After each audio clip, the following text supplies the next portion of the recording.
Hi, Vassilia. Thinking about anticipation, what are your observations about the impact of our fear of an impending loss? Thank you, Rebecca. So when faced with the unknown, people can really anticipate the worst possible scenarios and work through hundreds of them in their mind in seconds. So to give you a real example of how this works, I was working in our utility room. My phone was on charge in another room and I didn't hear it ring. To this day, I find it really difficult to live with the fact I didn't pick up that call from my daughter after her appointment with a consultant that morning. Was I in denial? Was I subconsciously avoiding the call that might confirm my worst fears? As I looked at the phone and realized my daughter had rung, my heart raced, my temples throbbed, I could barely breathe. I remember it as if it was yesterday, and yet it was almost 5 years ago. Inside my head, I screamed, "Oh God, no," because I'd missed the call. I took a deep breath or three and I rang her. I heard her say, "It's cervical cancer, Mum." There were lots more words. Stage 2B. Sarah didn't answer. You didn't answer. I sat on my own and cried. Those are the words I remember.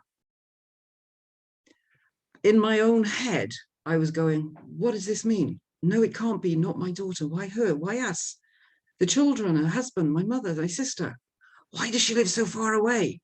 How will they cope without her? I'm going to have to move. All of this in seconds. And I forced myself to give my attention back to my daughter. What I didn't know then, but do know now, is that anticipation of loss is as real, as debilitating, and as painful as the loss itself, but more so.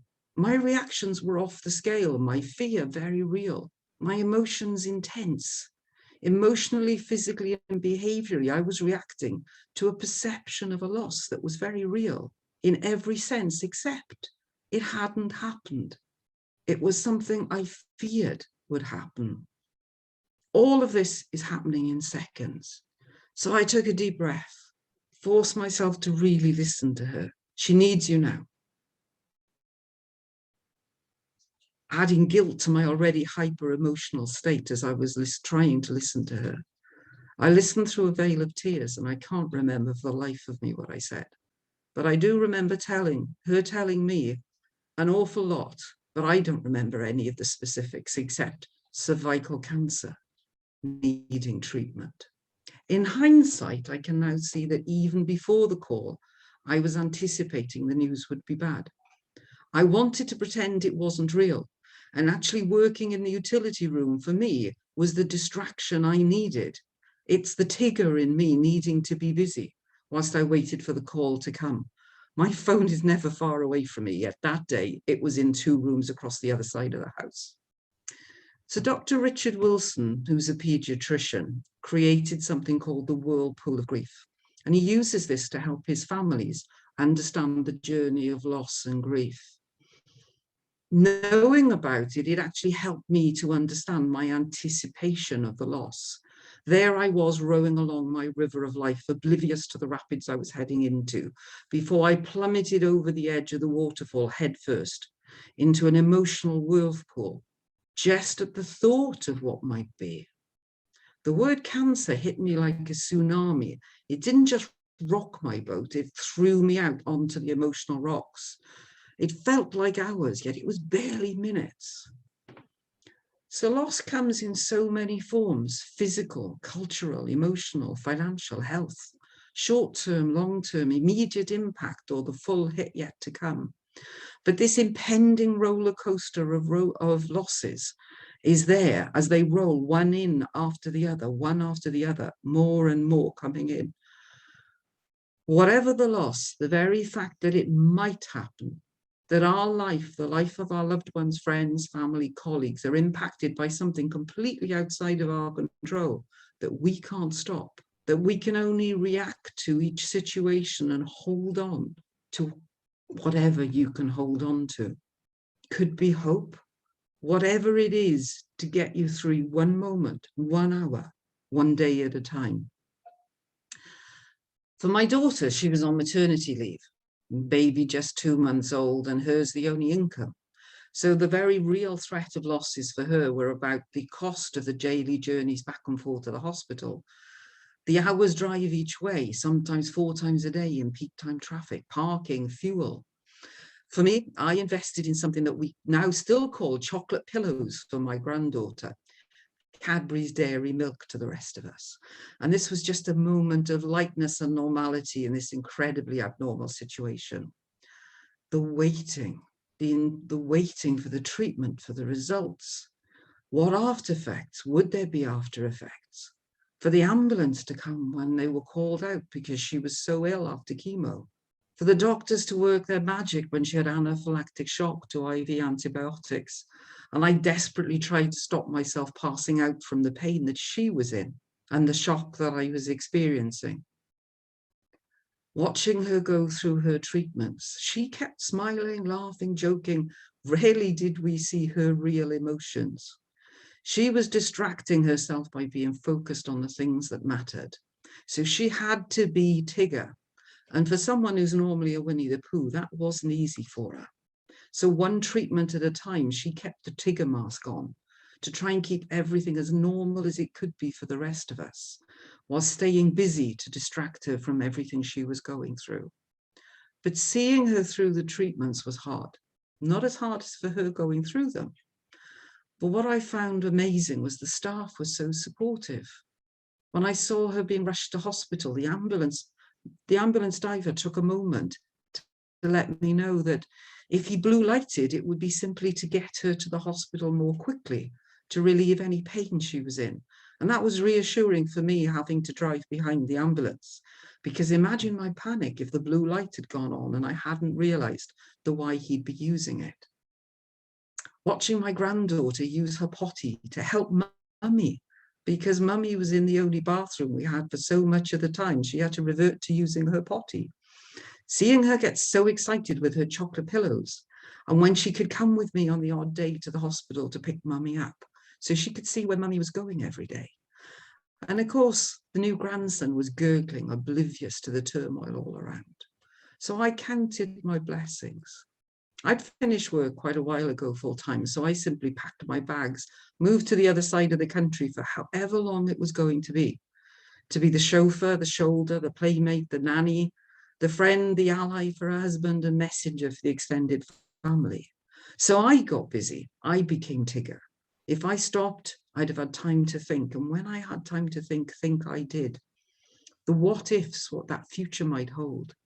The unbearable versus the unthinkable. And then that fear and dread were even more intense. So I got even more intensely busy. So when we're fearful of something that's unknown and unquantifiable, we may anticipate that there's this loss coming our way. And ultimately, the mostly unspoken fear of an outcome over which we have absolutely no control. So placing my trust somewhere was hard, but trust I had to, in the medical teams, people helping out, in the kindness of strangers, sensing my fear and simply sitting with me. So sailing along my river of life, when I hit the whirlpool, followed by the rapids, and finding the shifting sands giving me no support at all, it was the kindness of strangers and trust in the medical teams to have her best interest at heart.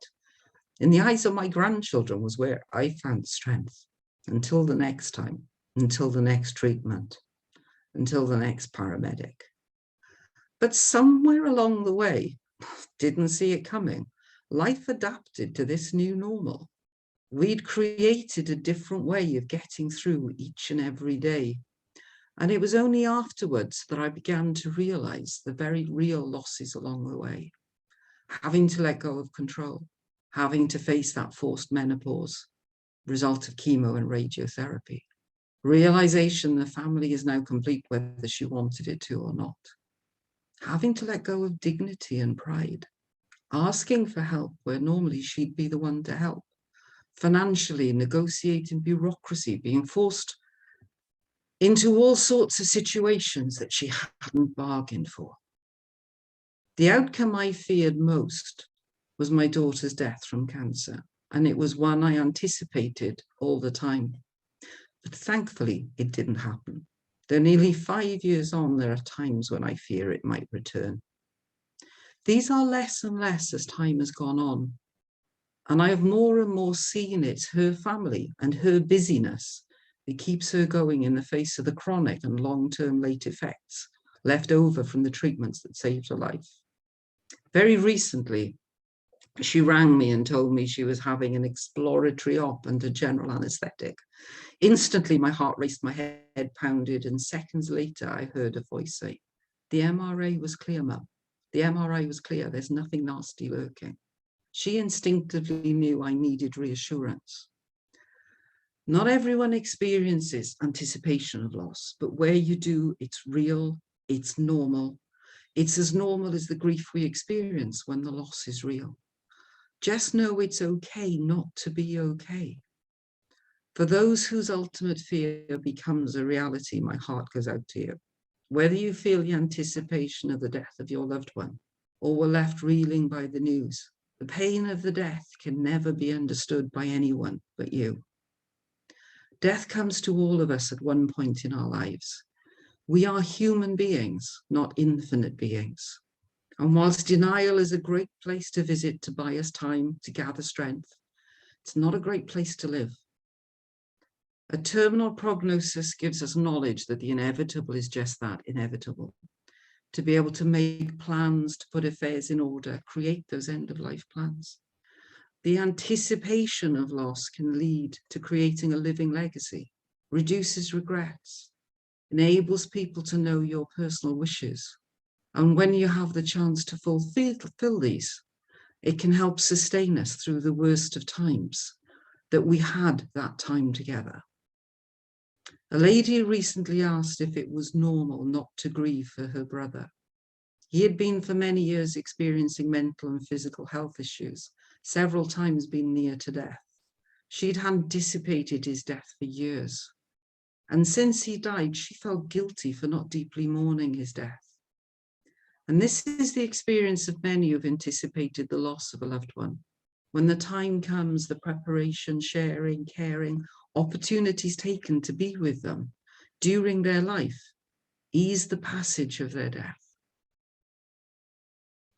I hope you and your loved ones, family and friends can spend time, build memories, create stories for the future, capture stories of the past and leave gifts into the future. As life is a one-time only offer, seize each and every moment, for they are all precious. So in the third session, I'd like to share with you how life can be like a washing machine.